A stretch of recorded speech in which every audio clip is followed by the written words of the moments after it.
तुलसी रामायण अर्थात रामचरितमानस की रचना 16वीं शताब्दी के अंत में गोस्वामी तुलसीदास जी ने अवधी बोली में की थी, जबकि वाल्मीकि रामायण को लेकर विद्वानों और शोधकर्ताओं का मानना है कि महर्षि वाल्मीकि जी ने इस महाकाव्य को 600 ईसा पूर्व से भी पहले लिखा था। संस्कृत भाषा में लिखे गए रामायण के रचयिता वाल्मीकि जी को आदि कवि भी कहा जाता है। उन्होंने अपने इस अद्भुत ग्रंथ में जिस प्रकार से राम कथा का वर्णन किया है, वही बाद के कवियों में वे प्रेरणा का स्रोत बन गई। प्रत्येक काल में विभिन्न भाषाओं में रामायण की रचना होती रही है और प्रत्येक रामायण की कथा का केंद्र वाल्मीकि रामायण ही रही है। हालांकि देखा जाए तो राम कथा सबसे पहले स्वयं प्रभु श्री राम जी ने अपने पुत्रों लव और कुश के मुख से सुनी थी, जिसका वर्णन उत्तर रामायण में विस्तृत रूप से किया गया है। तब अपनी ही कथा और बखान को सुनकर भगवान श्री राम जी ने अपने बालकों से स्वयं ही पूछा था कि हे बालकों, ये कथा किसकी है? और लवकुश के इस उत्तर पर कि ये कथा आपकी है, श्री राम जी ने कहा, नहीं नहीं, ये मेरी कथा नहीं हो सकती। मैं तुम्हारी कथा के इस राम जैसे महान नहीं हूँ। राम कथा सबसे पहले कब लिखी गई थी या सर्वप्रथम कब सुनाई गई थी, ये बड़ा ही रोचक विषय है। आज की इस वीडियो में हम इसी विषय पर चर्चा करने वाले हैं, जो रोचक होने के साथ साथ ज्ञानवर्धक भी है। नमस्कार, स्वागत है आपका संपूर्ण ज्ञान की राह धार्मिक राह में। दोस्तों, ये कोई नहीं बता सकता कि प्रभु श्री राम जी की कथा का प्रारंभ कब हुआ, क्योंकि जब भी राम कथा के मौखिक वर्णन की बात होगी तब अशोक वाटिका के इस प्रसंग को भी नहीं बिसराया जा सकता। जब महावीर हनुमान जी लंका में अशोक वाटिका के उस वृक्ष पर बैठे थे, जिसके नीचे माता सीता जी बैठा करती थी, और उन्होंने माता सीता जी को अपना परिचय देने के लिए एक भजन के रूप में पूरी राम कथा सुनाई थी। हालांकि वो कथा उस समय तक ही थी जो माता सीता जी को ये याद करवाने के लिए हनुमान जी ने सुनाई थी कि वो प्रभु श्री राम जी के ही दूत हैं, कोई मायावी नहीं। पूर्ण राम कथा के मौखिक वर्णन के बारे में गोस्वामी तुलसीदास जी ने लिखा था कि सर्वप्रथम श्री राम जी की कथा भगवान शंकर जी ने माता पार्वती जी को सुनाई थी, और जिस स्थान पर भगवान शंकर जी ने माता पार्वती जी को श्री राम कथा सुना रहे थे, उसी के समीप कौवा अपने घोंसले के भीतर बैठा उस कथा को बड़े ध्यान पूर्वक सुन रहा था। आश्चर्य की बात यह है कि वो कथा पूरी होने से पहले ही माता पार्वती जी को तो नींद आ गई, परंतु उस कौवे ने पूरी राम कथा सुन ली।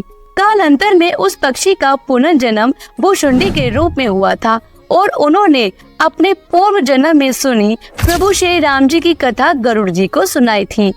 क्योंकि वाल्मीकि रामायण सबसे प्राचीन, प्रमाणित और चर्चित मानी जाती है, तो इसके रचयिता वाल्मीकि जी के जीवन से जुड़ी उस घटना से हम सबको अवगत होना ही चाहिए, जिससे उन्हें श्री राम जी की भक्ति की प्रेरणा मिली थी। दोस्तों, पौराणिक कथाओं के अनुसार एक महान रचनाकार और महर्षि बनने से पहले वाल्मीकि जी रत्नाकर नाम से चर्चित थे, जो लूटपाट किया करते थे। एक बार एक निर्जन वन में नारद मुनि को देखकर रत्नाकर ने उन्हें भी लूटने का प्रयास किया।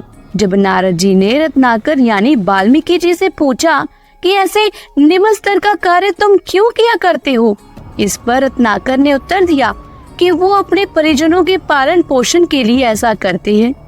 देवर्षि नारद जी ने पुनः प्रश्न किया कि तुम अपने जिन परिजनों के पालन के लिए इतने अपराध करते हो, क्या वो सभी तुम्हारे पापों का भागीदार बनने को तैयार होंगे? इस प्रश्न का उत्तर जानने के लिए रत्नाकर ने नारद को पेड़ से बांध दिया और घर जाकर एक एक कर पत्नी और सभी सदस्यों से पूछा कि क्या तुम सब मेरे पाप में भागीदार बनोगे? रत्नाकर के इस प्रश्न का किसी के पास कोई उत्तर नहीं था। सबको चुप देखकर रत्नाकर बड़े ही आश्चर्य में पड़ गए और बड़े ही दुखी मन से लौटकर देवर्षि नारद के चरणों में गिर गए। तब देवर्षि नारद जी ने कहा, हे रत्नाकर, जिन परिजनों हेतु तुम लगातार पाप करते रहे हो, वही इनमें भागीदार नहीं बनना चाहते, तो भला क्यों उनके लिए ऐसे पाप कर्म किया करते हो। इस प्रकार नारद जी ने रत्नाकर को जीवन के सत्य के बारे में बताया और उन्हें राम नाम का जप करने को कहा, जिसके लिए रत्नाकर सहर्ष तैयार हो गए। परंतु समस्या ये थी कि वे राम नाम का उच्चारण ही नहीं कर पा रहे थे। तब नारद जी ने सोचा और एक युक्ति निकाली और उनसे मरा मरा जपने के लिए कहा और मरा मरा रटते रटते यही राम राम बन गया। रत्नाकर लगातार राम नाम का जप करने लगे। वो जप करने में इतने लीन हो गए कि दिन, सप्ताह, महीने का उन्हें ध्यान ही नहीं रहा और धीरे धीरे उनके शरीर को दीमकों ने अपना घर बना लिया। अपनी इस कठोर साधना को पूरी करने के बाद रत्नाकर दीमकों के घर से बाहर निकले तो लोग उन्हें वाल्मीकि कहने लगे, क्योंकि दीमक के घर को भी वाल्मीकि कहा जाता है और बाद में महर्षि वाल्मीकि के नाम से रत्नाकर प्रसिद्ध हुए। ये तो हुई मौखिक राम कथा या रामायण की बात। अब बात करते हैं लिखित राम कथा की। दोस्तों, लिखित राम कथा के रूप में वाल्मीकि रामायण से तो हम सभी परिचित हैं, परंतु इस बात से बहुत से लोग अनजान होंगे कि प्रभु श्री राम के सबसे महान भक्त हनुमान जी ने सबसे पहले राम कथा लिखी थी। जी हाँ, सही सुना आपने। परंतु क्या हुआ उस कथा का और क्यों न आ सकी वो अस्तित्व में, इसके पीछे भी एक कथा छुपी हुई है जो बहुत ही रोचक है, जो ये भी दर्शाती है कि हनुमान जी अपने प्रभु के भक्तों की भावनाओं का कितना मान रखते हैं। वीडियो बड़ी ही रोचक होने वाली है, इसलिए वीडियो को पूरा जरूर देखिएगा। दोस्तों, विभिन्न शास्त्रों में वर्णित किया गया है कि रावण से युद्ध समाप्त होने के पश्चात जब श्री राम जी अयोध्या आकर अपना राजपाट संभालने लगे थे, तब हनुमान जी ने हिमालय पर जाकर भगवान शिव की आराधना की और पर्वत की शिला पर अपने नखों से प्रभु श्री राम की संपूर्ण कथा लिख दी, जिसे हनुमत रामायण कहा गया। ऐसा कहा जाता है कि जब महर्षि वाल्मीकि जी ने रामायण लिखी तो उन्होंने अपने इस कथा को सर्वप्रथम भगवान महादेव जी को भेंट स्वरूप देने का विचार किया और कैलाश पर्वत पर पहुंच गए। परंतु वहां पहुंचकर उन्होंने देखा कि वहां पर तो हनुमान जी ने पहले से ही रामायण लिख डाली थी। वाल्मीकि जी को ये सब देखकर बड़ी निराशा हुई। महर्षि वाल्मीकि की निराशा को देखकर हनुमान जी ने उनसे इसका कारण पूछा तो उन्होंने कहा, हे महावीर राम भक्त हनुमान जी, मैंने बड़ा ही कठिन परिश्रम और लगन से जिस रामायण को लिखा है वो आपके हनुमत रामायण के समक्ष बहुत तुच्छ है और आने वाले समय में तो मेरी रचना उपेक्षित होकर रह जाएगी। हनुमान जी वैसे तो सभी राम भक्तों को कभी निराश कर ही नहीं सकते थे। वह श्री राम जी के परम भक्त वाल्मीकि जी की चिंता को भली प्रकार समझ गए। उन्होंने कहा, राम कथा भला तुच्छ कैसे रह सकती है? ऋषिवर, जन जन तक प्रभु की कथा पहुंचनी चाहिए, भले ही वो आपकी लिखी हो या मेरी। हनुमान जी ने उन्हें समझाने के पश्चात स्वयं द्वारा रचित हनुमत रामायण की पर्वत शिला को एक कंधे पर उठाया और दूसरे कंधे पर महर्षि वाल्मीकि जी को बिठाकर समुद्र के समीप गए और उनके सामने ही अपने द्वारा लिखी रामायण को समुद्र को समर्पित कर दिया। हनुमान जी के इस कार्य को देखकर वाल्मीकि जी बड़े हैरान हुए। उनको इसका तनिक भी आभास नहीं था कि हनुमान जी ऐसा भी कर सकते हैं, परंतु उनके त्याग और भाव को देखकर महर्षि वाल्मीकि जी उनके भी भक्त हो गए। महर्षि वाल्मीकि जी ने कहा कि हे हनुमान, आप धन्य हैं। आप जैसा तो समस्त ब्रह्मांड में कोई भी नहीं होगा।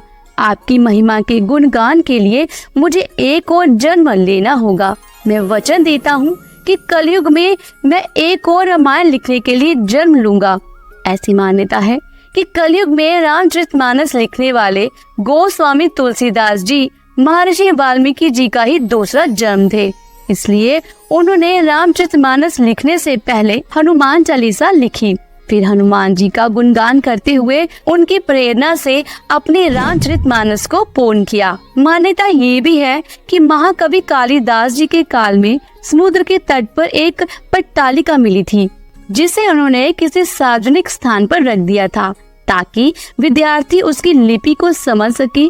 ऐसा भी कहा जाता है कि कालिदास ने उस लिपि को समझ भी लिया था और उन्हें इस बात का भी पता चल गया था कि ये पट्टालिका महावीर हनुमान जी की लिखी हनुमत रामायण का ही एक अंश है, जो समुद्र के बहाव के संग बहते हुए उन तक पहुंच गई थी।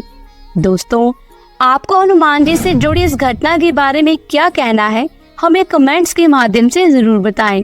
और साथ ही साथ अगर आपको हमारी आज की वीडियो पसंद आई हो तो वीडियो को लाइक करें, शेयर करें, और जिन लोगों ने अभी तक हमारे चैनल को सब्सक्राइब नहीं किया है उनसे मेरी गुजारिश है कि हमसे जुड़े रहने के लिए और ऐसे ही और भी वीडियोस देखने के लिए हमारे चैनल को सब्सक्राइब जरूर करें। जल्द ही मिलती हूँ एक नई धार्मिक और ज्ञान भरी वीडियो के साथ। देखते रहिए धार्मिक राह।